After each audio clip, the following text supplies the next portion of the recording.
So good afternoon. I was going to do this live this afternoon at 1 after we'd already done our show this morning, but I wanted to talk about something that this is school choice week. And school choice week has been I don't even want I'm not sure, an item, a thing, an activity. Maybe that's where I'm going with that for many years now, well over a decade. And the whole idea behind school choice really what is that parents have the ability to send their children wherever they would like to send them in order to get an education. And I think that's a laudable idea. I mean, my goodness, I was a public school teacher, then I was a charter school teacher, which is also a public school. It's just a little different. And then I was a homeschool teacher because after my kids were in public school, up to about third grade, then I took them out and educated them at home. So, and then I taught at our kids' co-ops, and I taught small groups of other kids different things. So I've been a teacher, and I've been in several different school settings, and I can pretty much tell you that parents have all the choice. I mean, of all of the states, because I've spent a lot of time researching this. So I guess about 2008, I've been researching and studying and thinking about e- uh, education. And since I've been doing that, I mean, when I first started out, I thought, oh my gosh, the school choice thing is great. I mean, look, we can get our money back. We can get our money back because my schools are terrible and I want to get my money back. And so that I can educate my kids, I can send them to a private school. Well, the trick of it was is that even if the money that I would get back, let's say from the government, wasn't going to pay for my kids' private school, I was still going to have to throw a big chunk in. So if I did want to have my kids in private school, then I'm paying taxes and I'm still having to pay for the private school, even if I'm getting some of my money back. Right.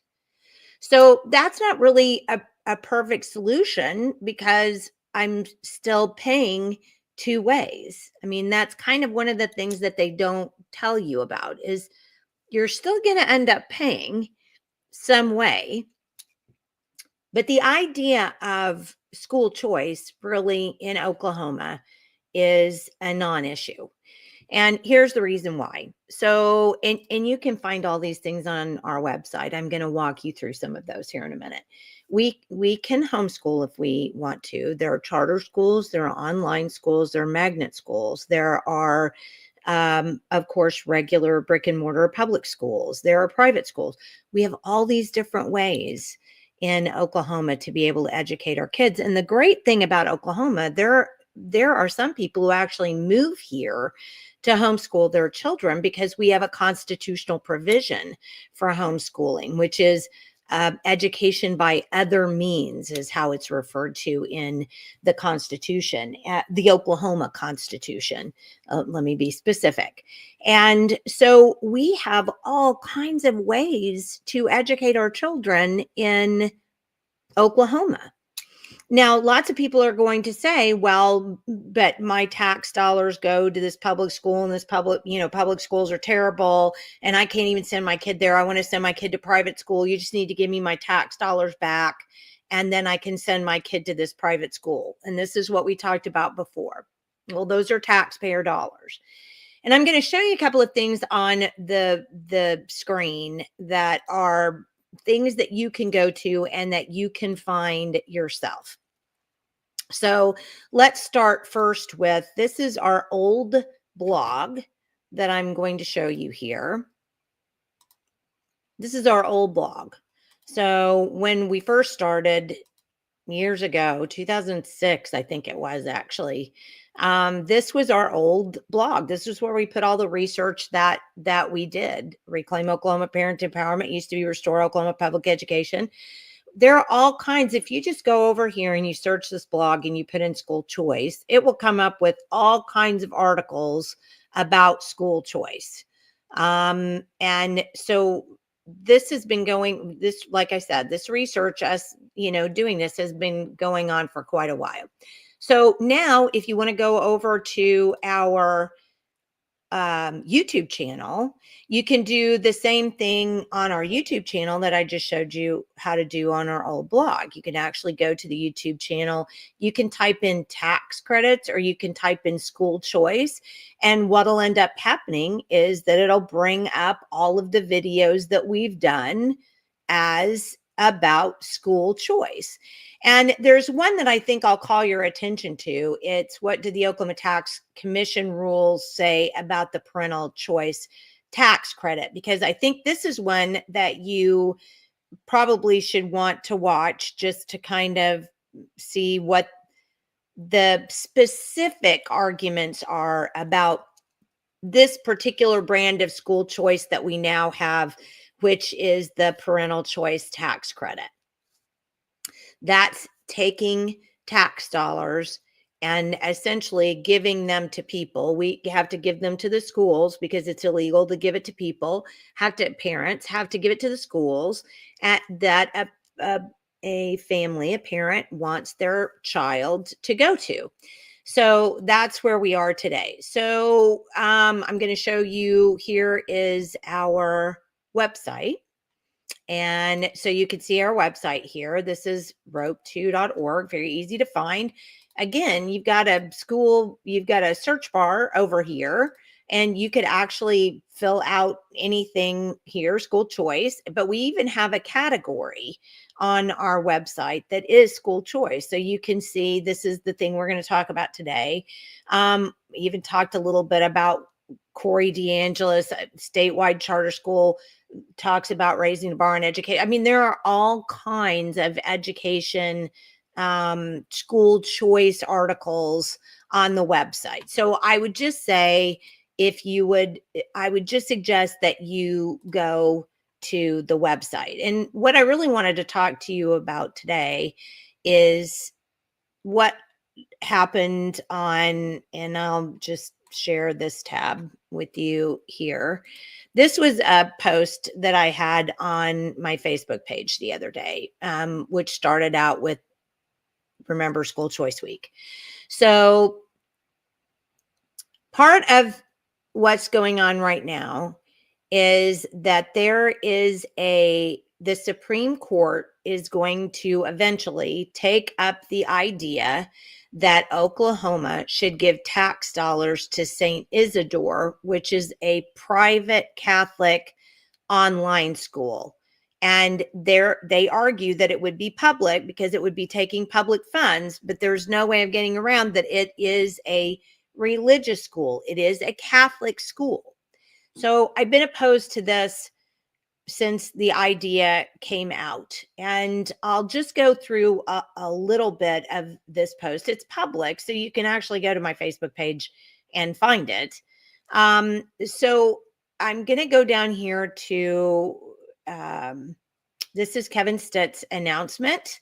The Supreme Court will hear our case for the nation's first religious public charter school. And he says denying St. Isidore a charter solely because they're religious is flat out unconstitutional.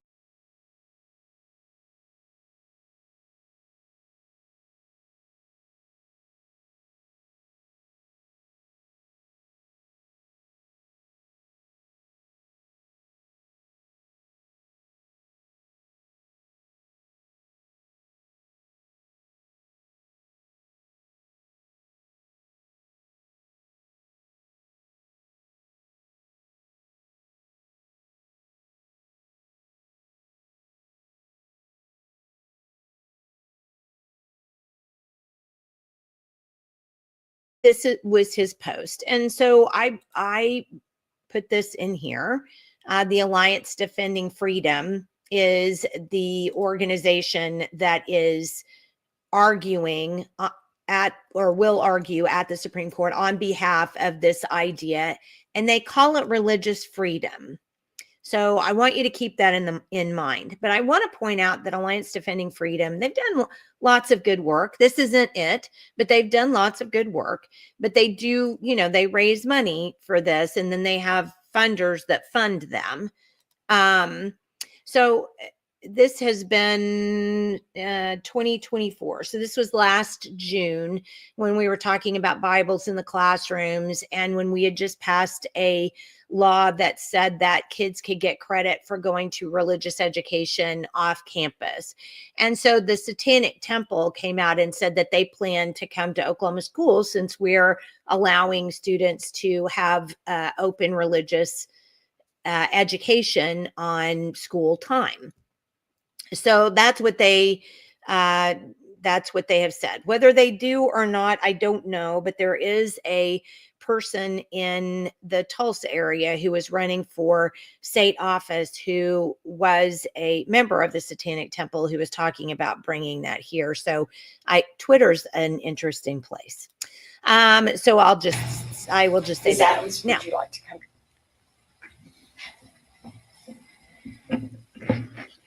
As a priestess of the goddess, I invoke the Gorgonea, champions of equality and sacred rage.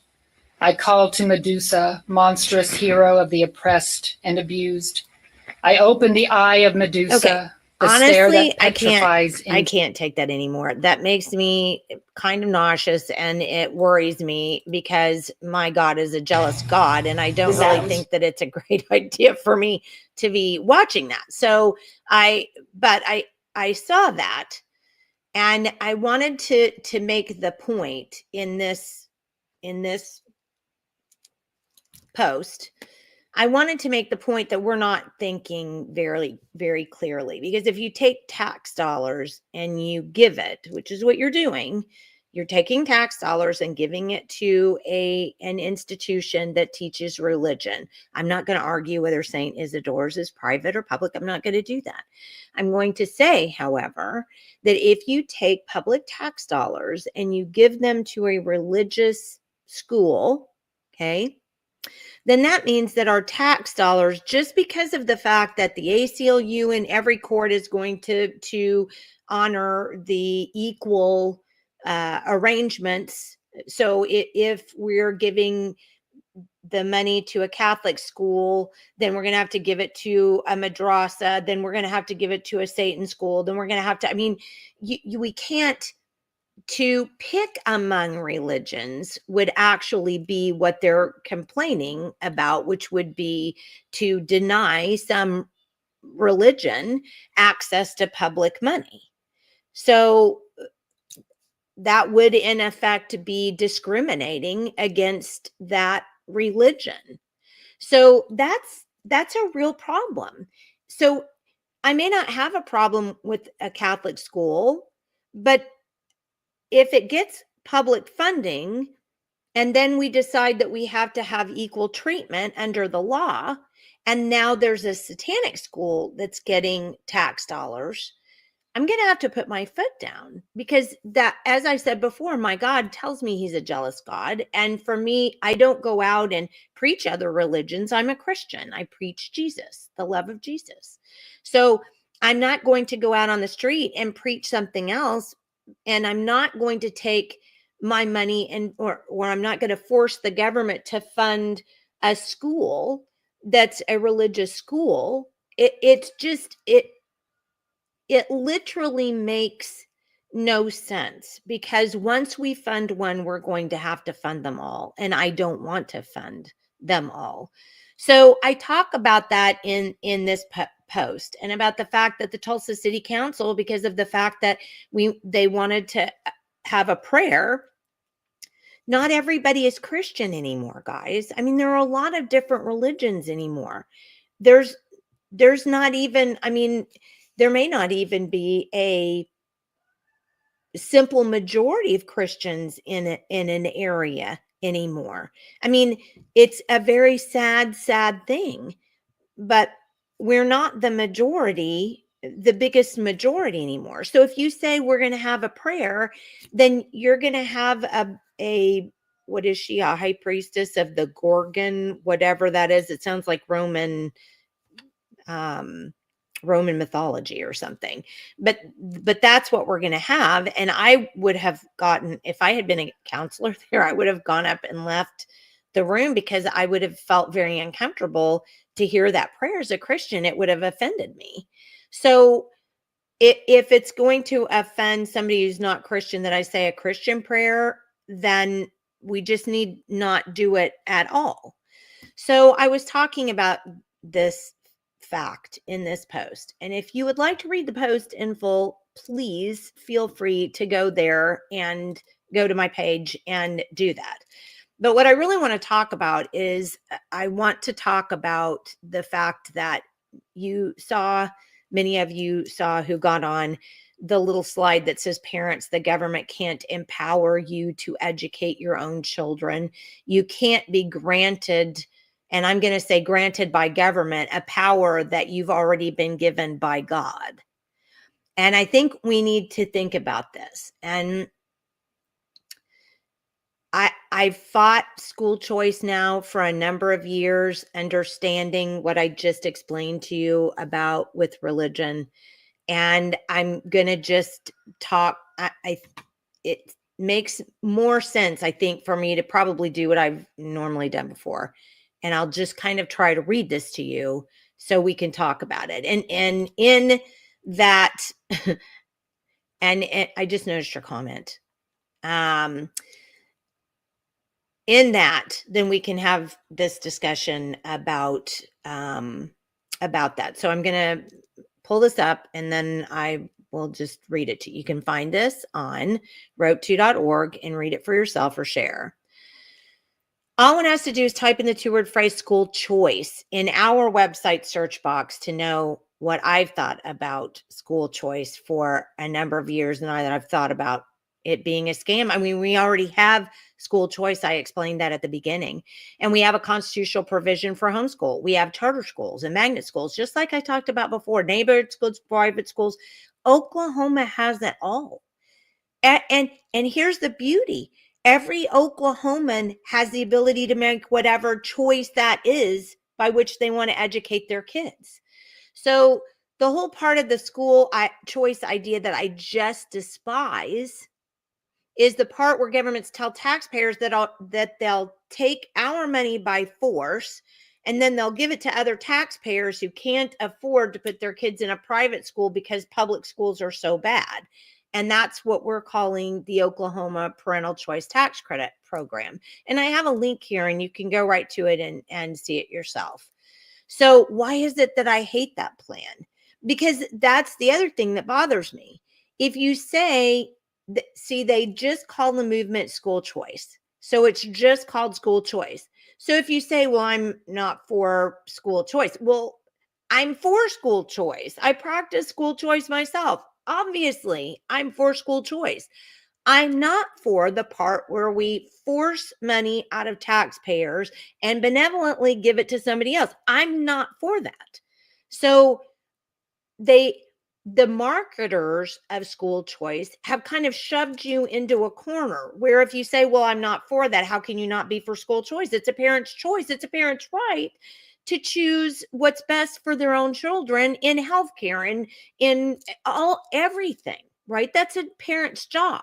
So I despise that about it too. It's the part that I hate is the part where we give taxpayer dollars to other people to put their kids in private education. All right, now, this is, I actually posted in this piece on the website. I put a link to the original Facebook post, the one that we just kind of looked at, the one that had the prayer by the Gorgon priestess or whatever that was. And I want to make a point. So it's linked in there, so you can go there and find it. But I want to make a point.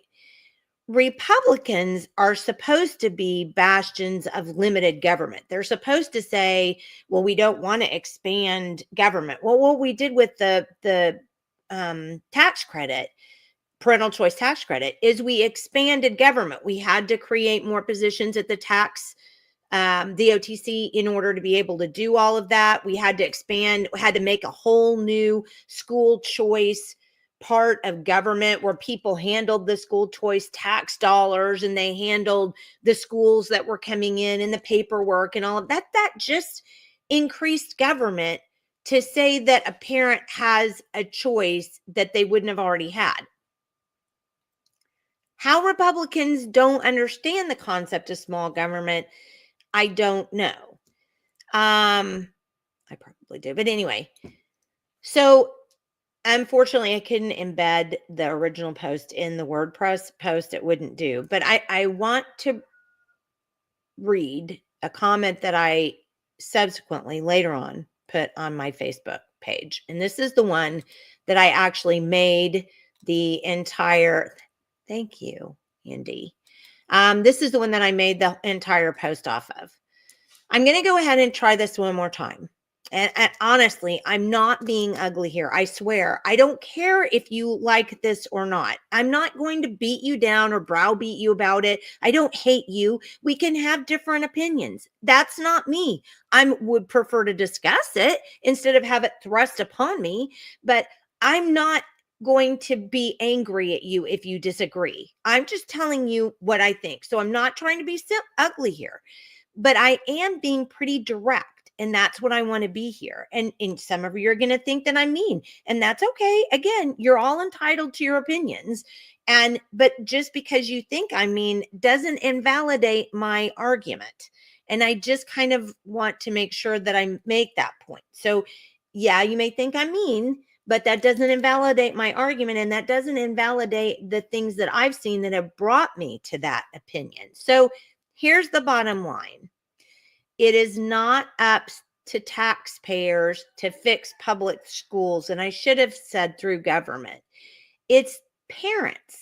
Parents have all control over their own children. And I've argued that when legislators come in and try to fix schools, they end up removing parental control, which makes parents and their children even more wards of the state than we already are as it is. The more the government parents, the less they'll parent themselves. That's just human nature. If you have, I literally got frustrated one day because I was talking to a parent and they were saying, oh, I just can't get my kid. He won't get out and get a job, and I can't get him to go back to school, and I just can't get him to get anywhere. And I started talking to this parent, and I realized that the parent's philosophy was that it was too hard to make the kid do what the kid needed to do himself. So they just were doing everything for the kid. And then they wondered why the kid was failure to thrive. It's human nature. If parents were really interested in their kids' educations because they believed they could give their children something better than the education they're getting in a government school, think about this. There would be very few government schools that had large populations. The government schools then would be very small if parents believed that, if parents were interested in that. For those who are compassionate about parents who are poor and feel like they don't have any choices other than government-funded education, and I do want to say here, government should be completely immune from the idea of compassion.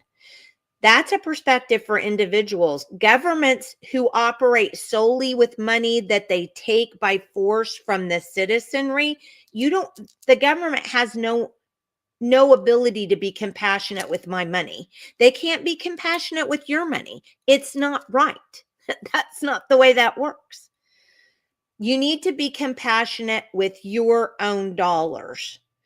So if you feel like we need to, as a state, we need to take money and we need to give it to parents so they can put their kids in private school, why don't you go out and start a private school in your own community? You can do it with your money, or you can go out and get people. Maybe you could get people together and everybody could throw in for this school, and you could actually make that a government school alternative, like a private school. You can do that yourself. But I want to make the point that I'm pretty sure I know what's going to happen with the majority of the attendees at this school that you create. And the reason why I know is because I found this out as a parent and as a teacher. So when I went from teaching at a public school and I went to a charter school, they had just started charter schools when I was teaching at this charter school. And parents were like, this is great. My school stinks. I'm going to go to a go to a charter school. So they'd get their kid, they'd wait forever, they'd get on the lottery, they'd win, they'd be so excited. So for a couple of weeks, they were great, man. They were doing all their parent hours, they were around school all the time, as much as they could be. They'd come for meetings. But then what ended up happening was they started quitting coming. And then I remember sitting in parent teacher conferences with the other teachers on my team going, why do we not have any parents here? Where are the parents? Why are they not coming to parent teacher meeting? But then what would end up happening was you wouldn't see them. I mean, like if I had a problem with the kid and I would call them, you'd see them, but then they'd come in and they'd scream and yell about how it was the school's fault, or it was the teacher's fault, or it wasn't the kid's fault. It was something that ended up happening at the school. Not that the parent wasn't the parent wasn't interacting, but it wasn't about that. It was about the kid. And you know what? I found this to be true at my son's co-op. So what would happen at the co-op is that a kid would get kicked out of a public school and their parents would take the kid and then enroll them in a homeschool co-op. And what they do is they pull up, drop the kid off and leave. But see, most of us homeschoolers, we stayed, especially if our kids were under high school. I mean, once my kids got to high school, I would go ahead and leave. I don't need to be their babysitter anymore. They can do it. But before that, we would always stay just to make sure if our kids had any questions or if there was something that we could do around the co-op. But that wouldn't be the way it was. They'd just dump them off and leave and go someplace else. And I'm like, well, pretty soon that kid would get kicked out of the co-op too. And then he'd be back out on the street again. It wasn't the kid's fault. There wasn't any parenting going on there. And that's, I guess, where I come down to the point that most parents today don't want choices. They want somebody to take care of their kids for them. They want a babysitter. They want a bankroller. I mean, they'll fight tooth and nail and scream about, that's not true. That's not true. And how mean I am for saying something like that. But see, actions, this is what I was taught. Actions speak louder than words. So why are government schools, even those in really expensive neighborhoods, stuffed with parents that won't even take a night out of their schedules once a month to go to a school board meeting? They won't go to a school board meeting. They won't go to a parent teacher night. They won't do any of those things. School boards have all the power. Parents run the school board. You elect the people on your school board, all of these things. You go to the meetings, you can make yourself heard, and people say, well, the school boards ignore us because you don't have enough people going. They're going to ignore 2 or 3 people. I mean, and I hate to say that, but the point of the matter is you got to have a big group that goes and a big group that's active, and every parent should be active. If every parent isn't active, how can you complain about your kid not getting an education? I mean, I think that's a fair question. But I think that what's going on is, by and large, parents are happy with whatever's going on in the school until something goes bad. Like if their kid starts failing, they get sidelined on a sports team, they're creating issues in the classroom and teachers are calling. But once there's a problem, then it suddenly becomes the school's fault and it's the teacher's fault or something else, and something has to be done about it.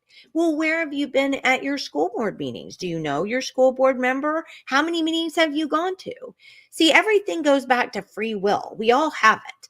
And if you're Christian, you should be pointing that fact out over and over again. If people want to do things, they'll do them. If they don't, they're not going to do them. The compassion of using tax dollars, which is somebody else's money, to send kids to private school isn't going to fix that.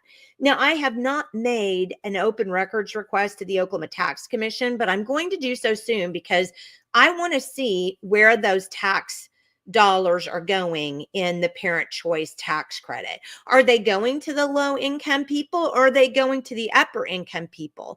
Because what I had seen in an Oklahoma Voice article, I believe it was the beginning of last year, they did an open records request. And by and large, the people who had more money were the ones that were taking advantage of the tax credit.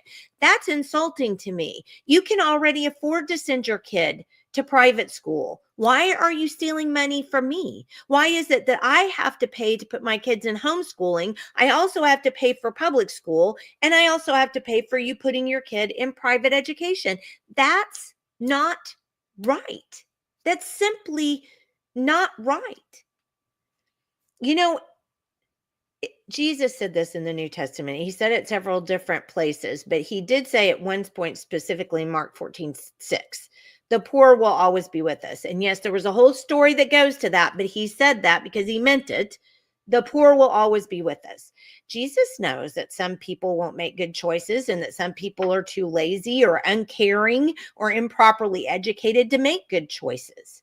Taking tax dollars from one person, maybe a person like me who homeschooled their kids and still had to pay for public schools too, and giving it to somebody else to do the same thing I did without government help, won't make them care for their kids any more than they already do. It just doesn't work. But by creating and perpetuating this system, one of the things you will do is violate my religious conscience by sending my tax dollars to a madrasa or a Satanist school. And it's like I said before, I've read the Bible. God says he's a jealous God. I don't think it's right for me to have to pay for religious education with my tax dollars for somebody else. In fact, isn't this the same argument that people, Christians for sure, use against the giving of public tax dollars to Planned Parenthood to provide abortions? It is. It's the same argument. And people have to realize that there's no difference in philosophy between paying for abortions and paying for people to send their kids to private schools. People just don't want to confront the ugly truth that a large percentage of parents aren't willing to make more of a commitment to their children's education than what they found in their public school, period. And that's not an excuse for more government intervention. So the bottom line is this: we Republicans are either going to follow the path of limited government, like has been embedded in our platform since its inception nearly, or we're going to abandon the idea of party altogether and just go, what do we care? Because right now, in my opinion, saying I'm a Republican is meaningless. I believe in the Constitution as written, not as litigated in a court of law, and I believe in limited government. I also believe that any legislator who believes that taking money from citizens by force and then giving it to other taxpayers to fund an activity that they could work out for themselves without access to my tax dollars is wrong, period. I mean, and it puts me out of sorts. And a lot of people have told me before, well, it's my tax dollars, I'm just getting them back. That's not true. The parental choice tax credit is so large, it's $7,700 per child in one bracket alone. There is no way that those are your tax dollars coming back to you. And we've already had Brett Farley of the Oklahoma Catholic Archdiocese come on and say, yep, this is a voucher. That's exactly what it is. We meant for it to be a voucher. If you can't get that money back, then it's a voucher. And I'm so sorry that I've been reading up this other page and I didn't realize you guys had Andy said, I agree. It ended with Jefferson, I think, sadly. Finally, Robert says, a nation at risk, no child left behind, Common Core curriculum, every student succeeds at all government failed fixes. Everyone, every single one of them. So at what point is government batting 1,000 on intervention in education? Think of how many mandates our Oklahoma public schools have on them right now, and think of where we are in the nation. And the new NAEP scores just came out and they're flat. We haven't moved at all since they were last taken. So think about this. All the government intervention that we've had so far, all of everything that's been happening, how can you say that it's helped? How can you double down on that? How do you say, well, we just need to do something else? If it's failure on top of failure on top of failure on top of failure, you're an absolute, I'm sorry to say it, but you're a moron if you think that somehow it's suddenly going to get better. If it's failed every way around already, it's not going to suddenly not fail. Andy says, give your money to a church or nonprofit. That's our choice. That's what we should be doing. And yes, we Epic. Anything the government touches, they mess up, which is true. But then the other thing that we need to say is everything that the government funds, the government controls. So there were homeschoolers were actually added to the parental choice tax credit. And it's a pittance. It's $1,000 for a tax credit that you get back on your taxes at the end of the year. All right. None of us want, I mean, obviously some of us wanted it because they use it. Most of us, certainly all of us constitutional homeschoolers, did not want that tax credit. We didn't want it. So here's the thing. You take the tax credit, and this is in the legislation, and you can go to that video if you don't believe me, where I broke the whole thing down and showed you how it worked.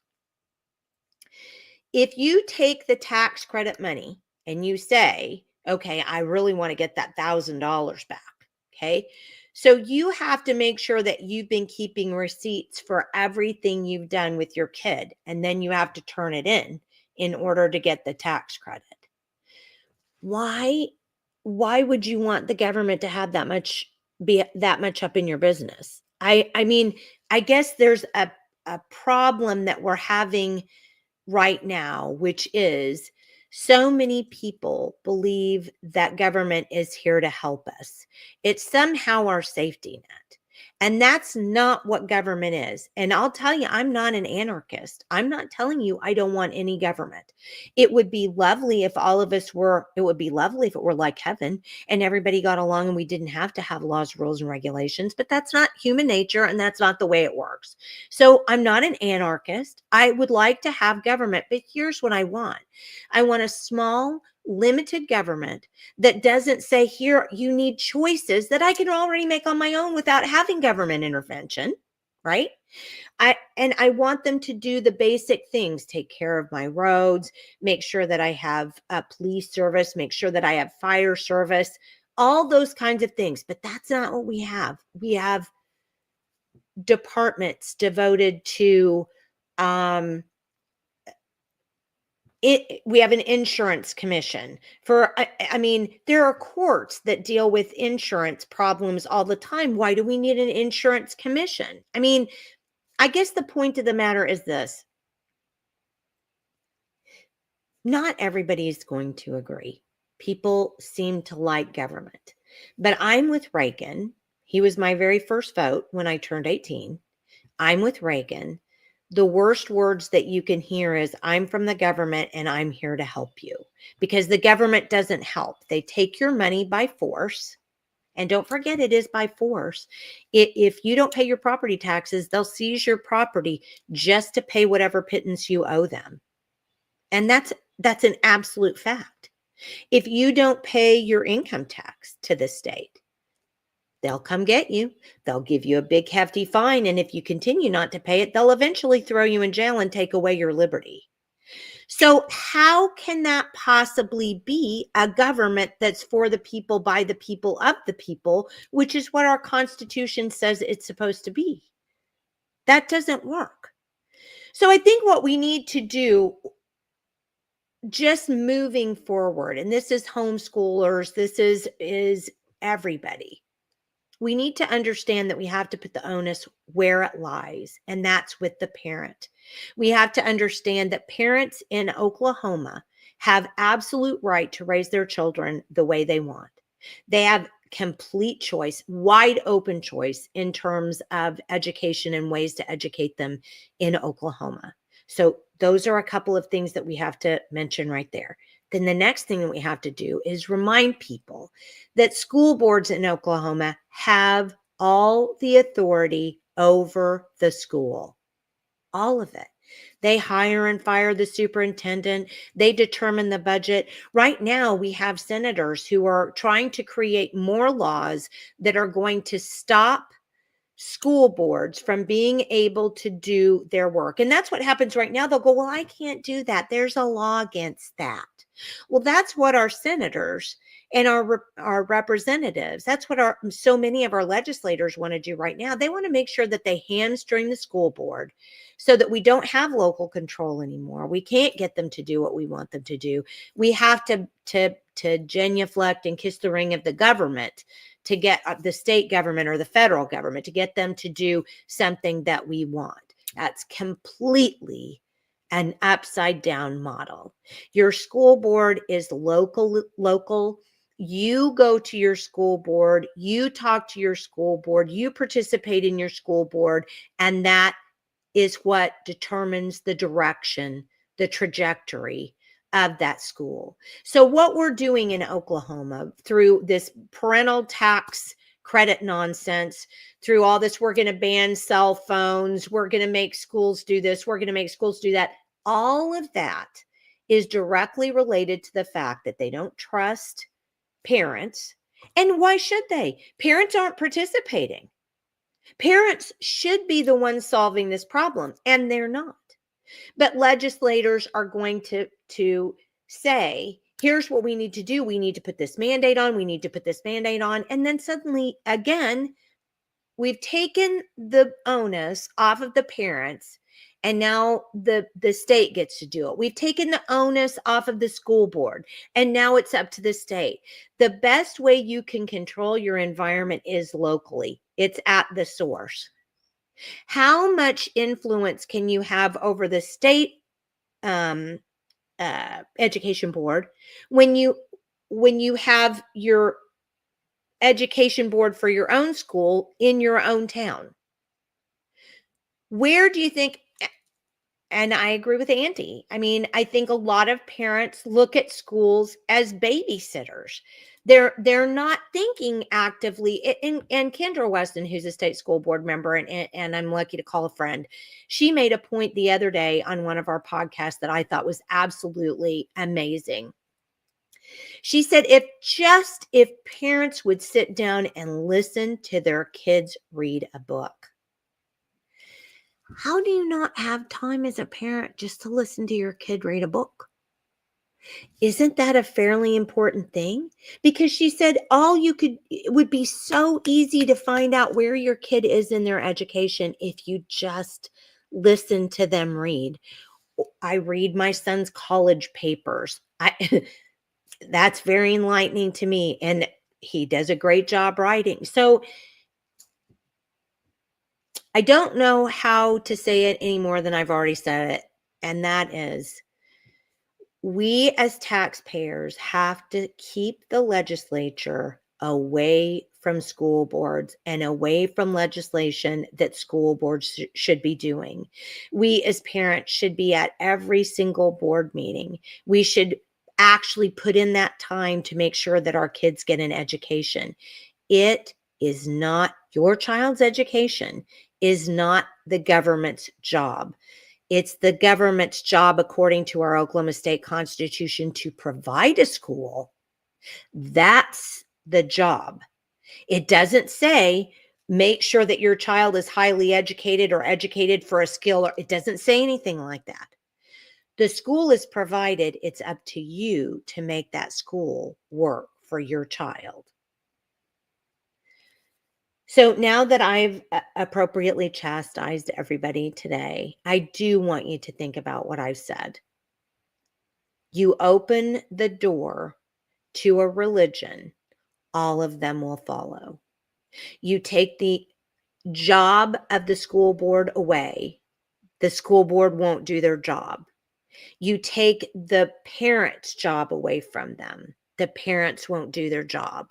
We have got to stop government from usurping everything. Somebody said it was on the post, on the Facebook post, well, what are we supposed to do with these parents who just simply won't educate their kids? They just simply won't do. What are we supposed to do? Well, here's the thing. We anymore are unwilling to let parents fall until they fly. So what we want to do is we want to have government just carry them along in mediocrity all the way, because we're not willing to let parents parent their children. Because what if they do a terrible job? But that's not our problem. And I know people say, because I've heard trust me, you're not going to find an argument I haven't heard after 10 years of this. But people will say, well, but that affects society. We don't want a bunch of little hoodlums running around. Well, I guess if we have to pay for a little bit more police, we're already paying taxes to about 9,000 other things. I mean, come on. If you don't like it, you're going to step up and make it stop, right? Robert, I'm having trouble. What are we supposed to do? What are we supposed to do? End compulsory education. Amen. If you don't want to educate your kid, and here's something that I say, and I want you to check me up on this. I always say that, check me up on anything I say. Go to the Constitution and find out how long we're supposed to pay, taxpayers are supposed to pay for publicly schooling children. Did you know that it's only up till the age of 16? Did you know that? Constitutionally, we are not supposed to guarantee an education, a public education to kids if they're over the age of 16. Why do we do it? Because nobody checks up on legislators, because nobody cares what the Constitution says, because nobody wants smaller limited government. We all just want what we want, and we don't care. Put that chicken in my pot. Now I'll go and complain about how much taxes I pay, and I'll go ahead and I'll complain about how crappy our schools are, but you put that chicken in my pot. I need that chicken. I would hope that with Trump earning over 60% of the vote here in Oklahoma, and I'm not saying Trump is perfect, I'm just saying that for me, a small government person, shades better than Biden. So if we have 60% of the population here voting Trump into office, but we still don't understand why you actually voted for Trump in the first place, which is everything's going crazy. Everything's going crazy. Well, yes, that's true. But a lot of this you can control at the local level. We just choose not to. So I want you to think about what I've said. I know it's long, I know, but I've got everything up on our website, rope2.org. You can go there, search all this stuff. I have got all the legitimate reasons, all the government reasons, all the finance reasons, everything why we shouldn't be engaging in taxpayer-funded, government-funded school choice. I've got them all out there, but I want you to think about this. The only way we're going to get better government is if we are better citizens. And the only way to be better citizens is to control what we can control. Thanks for tuning in. We'll see you again on Friday with the OTA. And don't forget, that's going to be a great show. So tune in right here at 9 a.m. on Friday. See you then.